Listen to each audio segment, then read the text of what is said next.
Hello दोस्तों, कैसे हैं आप सब लोग। तो अभी एक ये न्यूज़ निकल के आ रही है। मैंने अपना लिंक्डइन एप्लीकेशन खोला तो इसमें एक न्यूज़ आ रही है। एक आईटी फील्ड के सीनियर सॉफ्टवेयर इंजीनियर जो कि बेंगलोर में जॉब करते थे, उनका तो उन्होंने सुसाइड किया है और उनका सुसाइड केस है ये। जिनका नाम अतुल शाह है और इनकी वाइफ जो है वो एसेंचर में जॉब करती हैं। तो ये उनकी वाइफ रही और ये वो जज रही जिसने इन दोनों पे आरोप है।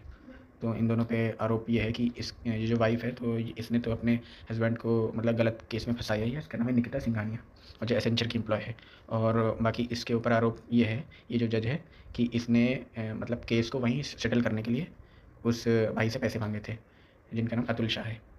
तो ये सारी चीज़ों को देखते हुए और ये सारी चीज़ें मतलब एक तरीके से कहूँ तो सही नहीं थी, गलत थी। तो अतुल शाह ने सारे फैसले लेने के बाद में सुसाइड कर लिया, जो बहुत ही गलत है और समाज को एक ये मैसेज देता है कि अगर कोई भी इंसान परेशान है तो कैसे करके वो सारी चीज़ों से हार के सुसाइड कर लेता है। हालांकि ऐसा करना नहीं चाहिए, लेकिन कब किसकी क्या मजबूरी रही होगी। तो मैं इसके एंड में जो भाई ने सुसाइड केस से पहले अपनी वीडियो डाली है वो भी मैं अभी इसमें ऐड कर दूंगा। बाकी वो भी आपको दिखाएंगे। यहाँ काफ़ी सारे लोग देखिए लिंक्डइन पे भी पोस्ट डाल रहे हैं और एसेंचर से ये अपील कर रहे हैं कि आप इसको जल्द से जल्द टर्मिनेट करें। और बहुत ही दुखद न्यूज़ है ये मेरे लिए, सभी के लिए, जितने भी लोग हैं। जो इंडिया का सिस्टम है वो कैसा है, अगर कोई भी झूठे केस में आरोप में फंसाता है तो किस तरीके से कोई भी इंसान होता है जो बेगुनाह होता है वो किस तरीके से फंस जाता है और मजबूर हो जाता है, उसके बाद में वो सुसाइड कर लेता है। तो ये कि बहुत ज़्यादा मतलब दुख वाली बात है और इंसान इन सारी चीज़ों के लिए मजबूर हो जाता है तो सुसाइड करता है।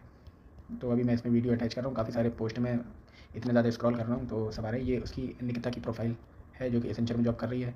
और बाकी ये वो भाई हैं जिन्होंने सुसाइड केस से पहले वीडियो बनाया था। तो मैं इनकी वीडियो भी ऐड कर देता हूँ।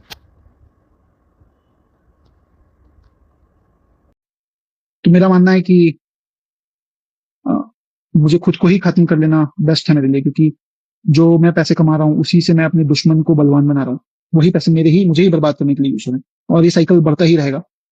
है ना? मेरे ही टैक्सेस के पैसे से ये कोर्ट, ये पुलिस सिस्टम मुझे और मेरी फैमिली को और बाकी लोगों को भी हैरास करेगा जो अच्छे लोग हैं।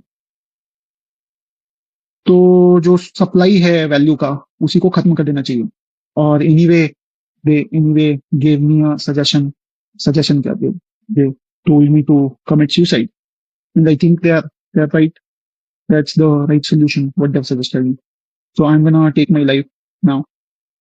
Also, मेरी कुछ आखिरी इच्छाएं भी बताना चाहूंगा मैं। तो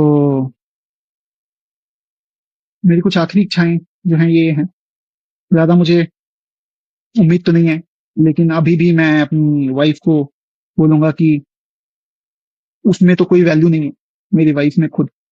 तो मेरे बच्चे को क्या ही बड़ा करेगी वैल्यू के साथ। मेरे पेरेंट्स को मेरा बच्चा दे दे, वो उसको बेटर वैल्यू के साथ बड़ा करेंगे। और I think she should have done it with me, she should have given the child to me, but मुझे बच्चे से अलग रख के दुख पहुंचाने के लिए उसने किया है, जबकि उसे भी पता है वो बच्चे को रेज करने में अक्षम है। खुद ही बोली कि मैं बच्चे के पाल परवरिश के लिए पैसे भी नहीं है अगर तुम्हारे पास, तो हमें दे दो बच्चा। हमें मेरा आखिरी अंश है, मेरे बाप माँ बाप को दे दो, वो बहुत नाजों से पालेंगे उसे। और मेरा भाई एक बहुत अच्छा आदमी है, वो भी पालेगा उसे। बट मुझे ज्यादा उम्मीद नहीं है इसकी। दूसरा है, और मैं अपने माँ बाप और भाई को बोलूंगा कि बिना किसी कैमरा के मेरी पत्नी या उसकी माँ या उसके किसी भी फैमिली मेंबर से बिना कैमरा पब्लिक प्लेस के ना मिले। आप पर रेप केस भी लगाया जा सकता है, कोई भी केस लगाया जा सकता है। तो बहुत ध्यान से अगर किसी भी बात के लिए मिले तो पब्लिक प्लेस पे मिले। बाकी और औरतें होनी चाहिए हमारी तरफ से जो टेस्टिफाई कर सके कि कुछ गलत नहीं हुआ है। कैमरा होना चाहिए, तभी मिले। दूसरा कि मेरी मेरे मरे हुए शरीर के आसपास मेरी पत्नी या उसका परिवार की तरफ से कोई नहीं आना चाहिए। तीसरा, मेरा अस्थि विसर्जन तब तक नहीं होना चाहिए जब तक मेरे हरासर्स को पनिशमेंट नहीं मिलता है।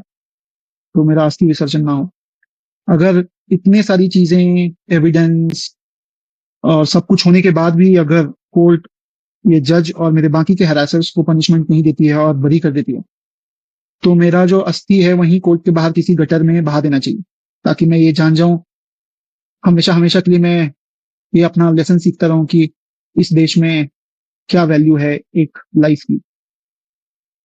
तो ये एक है। और जुडिशियरी से मेरी एक दरख्वास्त है कि मेरे माँ बाप और भाई को इन फॉल्स केसेस में और हरास नहीं किया जाए, इसे खारिज किया जाए। और मेरे हर एसर्स को और इस करप्ट जज को, और ये माधव का भी इन्वेस्टिगेशन होना चाहिए, है ना? ये भी लाखों रुपए कमाता है, तो जरूर पकड़ा पकड़ा जाएगा। बेसिक से कोई इन्वेस्टिगेशन करेगा तो कोई ना माधव पकड़ा जाएगा। उसके पास प्रॉपर्टीज होंगी, पैसा होगा, जज के पास प्रॉपर्टी पैसा होगा एक्स्ट्रा करप्शन का, तो पकड़े जरूर जाएंगे। अगर कोई कहता 50 रुपए, तो ये हर कोई देता है, ये तो कोई ना कोई तो सामने आके बोलेगा कि 50 रुपए घूस लिया हमने।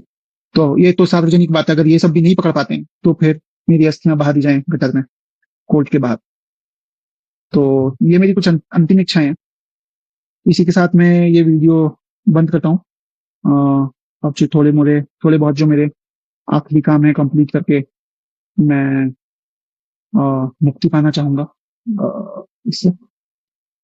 मैं अपने मैं इस जज का कंप्लेंट सुप्रीम कोर्ट और हाई कोर्ट में भी मेल करने वाला हूँ। और मैं अपने माँ बाप भाई से अलग से उनसे बात करूंगा लिख कर। हो सके तो माफ करना, जिस उम्र में मुझे अपने मम्मी पापा का सहारा बनना था, उस उम्र में उन्हें हमेशा के लिए दुख देके जा रहा हूँ ऐसा। तो सॉरी। और बाकी आप लोग जो देख रहे हैं सब, आपका कल्याण हो। Thank you.